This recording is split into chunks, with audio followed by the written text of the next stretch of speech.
नमस्कार. Hand embroidery class 49 मध्ये आपले खूप खूप स्वागत. क्लास 46, 47 आणि 48 या तिन्ही क्लासमध्ये प्रत्येकी 2-2 प्रकार असे मिररचे झालेले आहेत. म्हणजे मिरर कसे लावायचे ह्याचे 2-2 प्रकार या प्रत्येक क्लासमध्ये झालेले आहेत. असे एकूण 6 प्रकार झालेले आहे. तर आजच्या या 49व्या क्लासमध्ये आपण मिरर लावण्याचा 7वा प्रकार पाहणार आहोत आणि या क्लासमधील 86 नंबरचा हा स्टेज आहे. आणि झालेले हे 6 प्रकार राऊंड शेप मिररचे आहे आणि हा 7वा सुद्धा राऊंड शेप मिरर आहे. तर चला तर आपण बघूया की हा 7वा प्रकार कसा करायचा आहे. हा 7वा प्रकार सुद्धा राऊंड शेप मिररचा आहे. यामध्ये आपण मिरर लावून तो डेकोरेट कसा करायचा हे पाहणार आहोत. तर त्यासाठी हा मिरर घेतलेला आहे आणि हा फेविकॉलनी इतर मिररप्रमाणेच चिटकून घेतलेला आहे आणि या मिररप्रमाणे याची सुरुवातीची स्टेप असणार आहे. सुरुवातीला या मिररप्रमाणे हा लावून घ्यायचा आहे. तर बघा आपण इथे लावून घेणार आहोत.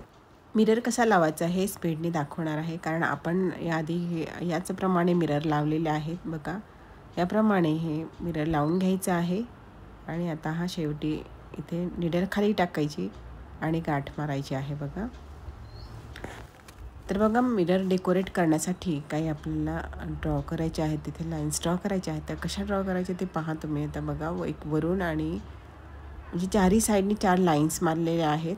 पहा सारख्या अंतरावर ह्या लाईन घेतलेल्या आहे आणि सारख्या लांबीच्या घेतलेल्या आहे आणि पुन्हा त्या प्रत्येक लाईनमध्ये एक लाईन घेतलेली आहे. याप्रमाणे आधीच्या 4 आणि नंतरच्या 4, तर अशा 8 लाईन्स करून ड्रॉ केलेल्या आहेत. आणि त्याभोवती बघा त्या लाईनवर याप्रमाणे हे शेप्स घ्यायचे. व्ही शेपमध्ये पुन्हा लाईन्स ड्रॉ करायचे आहेत. बघा व्हीप्रमाणे, व्ही जसा असतो त्याप्रमाणे हे ड्रॉ करून घ्यायचं आहे प्रत्येक लाईनवर. आणि त्यानंतर ज्या आधी 8 लाईन्स घेतलेल्या असतात त्याच्या टोकाला एक छोटे छोटे सर्कल्स घ्यायचे आहेत. बघा याप्रमाणे हे सर्कल्स घ्यायचे आहेत.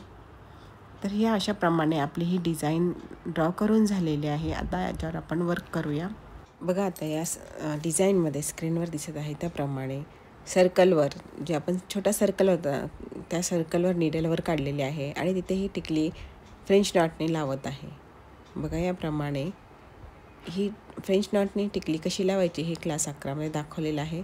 तर यानंतर बघा आता तिथून टिकलीच्या बाजूने आणि बघा तिथे निडल टाकली आहे तेवढी जागेत एक स्टिच घेतलेला आहे आणि आता हे दोन साईडला जी व्ही शेप जो दिसत आहे 2 लाईन्स दिसत आहेत, तर एक साईडला निडल वर काढून दुसऱ्या साईडला टाकलेली आहे आणि जो लूप तयार होतो असं टाकल्यानंतर त्या लूपच्या मधून निडल काढून बघा याप्रमाणे निडल काढलेली आहे आणि खालच्या व्ही शेपपर्यंत जी लाईन आहे तिथे टाकली आहे. बघा तिथे खाली टाकलेली आहे. हा एक प्रकारचा फ्लाय स्टिच आहे. बघा हा फ्लाय स्टिच आहे. तर फ्लाय स्टिच कसा करायचा असतो हे सुद्धा मी आपल्याला क्लास 36 दाखवलेला आहे. बघा आता पुन्हा पहा, एका लाईनवरून निडल वर काढली तर दुसऱ्या लाईनवर दुसऱ्या साईडला खाली टाकलेली आहे आणि त्याच्या मिडलला म्हणजे व्ही शेपच्या खालच्या टोकाला निडल वर काढून वर काढलेली आहे लूप्समधून आणि आपल्याला जेवढी लांब पाहिजे खाली लाईन तेवढ्या लांबीवर पुन्हा निडल खाली टाकायची आहे. बघा याप्रमाणे हा एक फ्लाय स्टिच झालेला आहे. म्हणजे याच्यामध्ये 2 फ्लाय स्टिचेस झालेले आहे. तर हा दुसऱ्या प्रकारचा फ्लाय स्टिच आहे. क्लास 36 एक प्रकारचा फ्लाय स्टिच दाखवलेला आहे. त्यामध्ये टायटल चुकलेलं आहे, तर टायटल मी फिशबोन स्टिच टाकलेला आहे. फॅब्रिकवर फिशबोन स्टिच लिहिलेला आहे आणि क्लासच्या टायटलमध्ये फ्लाय स्टिच लिहिलेला आहे. तर तो फिशबोन स्टिच नसून फ्लाय स्टिच आहे, एक प्रकारचा फ्लाय स्टिच आहे आणि हा दुसऱ्या प्रकारचा आणखी एक फ्लाय स्टिच आहे. ह्याच्यामध्ये जो मधला स्टिच आहे तो लांब घेतलेला आहे, तिथे जागीच स्टिच घेतलेला आहे, छोटासा स्टिच घेतलेला आहे. ह्या दोन्ही फ्लाय स्टिचमध्ये असा फरक आहे, तर तुम्ही ते लक्षात घ्या. तर पहा ह्या अशा प्रकारे प्रत्येक लाईनवर 2 फ्लाय स्टिचेस घ्यायचे आहेत आणि वरच्या सर्कलमध्ये ती जी आपण टिकली लावत आहोत ती फ्रेंच नॉटनी लावायची आहे. तर या प्रकारे आपण हा मिरर डेकोरेट करू शकतो. बघा किती सुंदर, म्हणजे तुम्हाला लक्षात येईल हे वर्क पूर्ण झाल्यानंतर की किती सुंदर प्रकारे आपण मिरर डेकोरेट करू शकतो.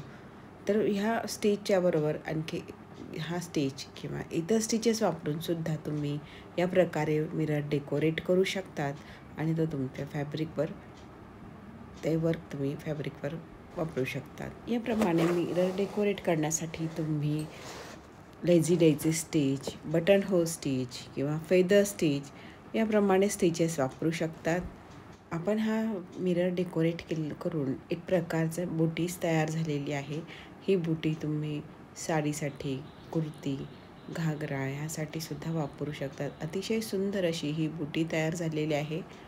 तुम्हाला ही बुटी कशी वाटली कमेंट करून सांगा. आवडल्यास लाईक करा, आवश्यक असल्यास शेअर करा आणि चॅनलला सबस्क्राईब केलेले नसेल तर सबस्क्राईब करून बेल आयकॉन प्रेस करा. तर बघा हे नंबर मी इथे पुन्हा लिहिते कारण हा नंबर या वर्कमध्ये गेलेला आहे 86 नंबर.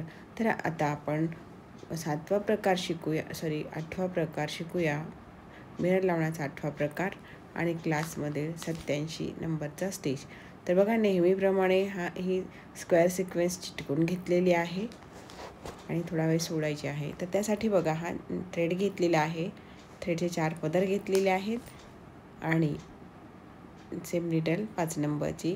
तर याप्रमाणे ह्या सिक्वेन्सच्या भोवती आपल्याला हे आउटलाईन करायचे आहे आणि मिररच्या प्रत्येक साईडला आउटलाईनवर सेंटर मार्क करायचा आहे. याप्रमाणे तुम्हाला स्क्रीनवर दिसत आहे याप्रमाणे.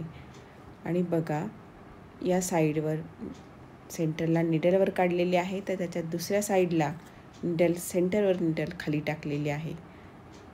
तर पहा जो आधीचा स्टिच असतो त्याच्या बघा आता तुमच्या लक्षात आला हा जो स्टिच घेतला आहे त्याच्या मागून निडल काढायची आहे आणि खाली टाकली इथे. आता इथे खाली टाकली त्याच्या मागच्या साईडला निडल वर काढलेली आहे थोडंसं सेंटरच्या त्या बाजूला आणि इकडे निडल टाकलेली आहे. तर बघा तुम्हाला स्क्रीनवर दिसत आहे त्याप्रमाणे तुम्ही हा मिरर फिक्स करू शकता. फेविकॉल नाही वापरला तरी चालतो. याप्रमाणे मिरर फिक्स करून आपण वर्क करू शकतो. तर बघा आता कुठल्याही एका बाजूला आपल्याला याप्रमाणे स्टिचेस घ्यायचे आहे. तर मी इकडे घेतलेले आहे तर तुम्ही त्याप्रमाणे स्टिचेस घ्या आणि या मिररचा हा जो कोपरा आहे तो याप्रमाणे स्टिचेस घेऊन फिक्स करा. बघा त्या अशा प्रकारे हा मिरर इथे बसवला जातो. तर याप्रमाणे हे स्टिचेस घ्या आणि हे जे स्टिचेस असतात त्या आपण आउटलाईन केली आहे त्या आउटलाईनवरच आले पाहिजे म्हणजे ते फिनिशिंगमध्ये येतात, एका लाईनमध्ये येतात आणि केलेले वर्क सुंदर दिसते. तर बघा याप्रमाणे हे स्टिचेस घ्यायचे आहे. तुमचे चांगलेच लक्षात आले असणार आहे. तर बघा इथे ही बाजू झालेली आहे. शेवटचा स्टिच इथे. आता दुसऱ्या बाजूला बघा तुम्ही तिथे निडल काढली आहे आणि दुसऱ्या साईडला खाली टाकलेली आहे. म्हणजे याप्रमाणे हे स्टिचेस घेतलेले आहेत. तिरके घेतलेले आहेत हे स्टिचेस बघा. तर या मिररचा कोपरा येईपर्यंत कोपऱ्याचा पॉईंट येईपर्यंत आपल्याला हे स्टिचेस घ्यायचे आहेत. तर स्टिचेस घ्यायला आउटलाईन केल्यामुळे स्टिचेस घेणे अवघड नाही आहे. बरोबर त्या आउटलाईनवर स्टिचेस घ्यायचे आहेत. तर अगदी इझिली आपण हे स्टिचेस घेऊ शकतो. तसे पाहिले तर आपण हे आउटलाईन न करता हे वर्क केले जाते परंतु तुम्हाला त्याची सवय नाही आणि बरोबर स्टिचेस कुठे घेतले हे कळावे म्हणून याप्रमाणे आउटलाईन घेतलेली आहे. तर बघा याप्रमाणे हे स्टिचेस घेतलेले आहेत आणि आता हे मिरर लावून झाल्यानंतर तुम्हाला जर वाटत असेल तर तुम्ही आउटलाईन घेऊ शकता नाहीतर नाही घेतली तरी चालते. तर ही आउटलाईन घेण्यासाठी तुम्ही कॉन्ट्रास्ट थ्रेडसुद्धा वापरू शकता आणि इथे मी हा बॅक स्टिच वापरलेला आहे तर त्याऐवजी तुम्ही स्टेम स्टिच, चेन स्टिचसुद्धा वापरू शकतात. तर बघा याप्रमाणे आपल्याला हे मिररला आउटलाईन करायची आहे. इथे एक स्टिच राहिला आहे तो नंतर घेईल मी. तर याप्रमाणे आपल्याला याला आउटलाईन करायची आहे. तर बघा याप्रमाणे हा स्क्वेअर मिरर लावायचा सुद्धा एक प्रकार आपला पूर्ण झालेला आहे. तर आपले असे या क्लासमधील आजच्या प्रकारासोबत एकूण 8 प्रकार झालेले आहेत. तर अजून पुढील प्रकार पाहूया. व्हिडिओ पूर्ण पाहिल्याबद्दल खूप खूप धन्यवाद. भेटूया पुढील व्हिडिओमध्ये.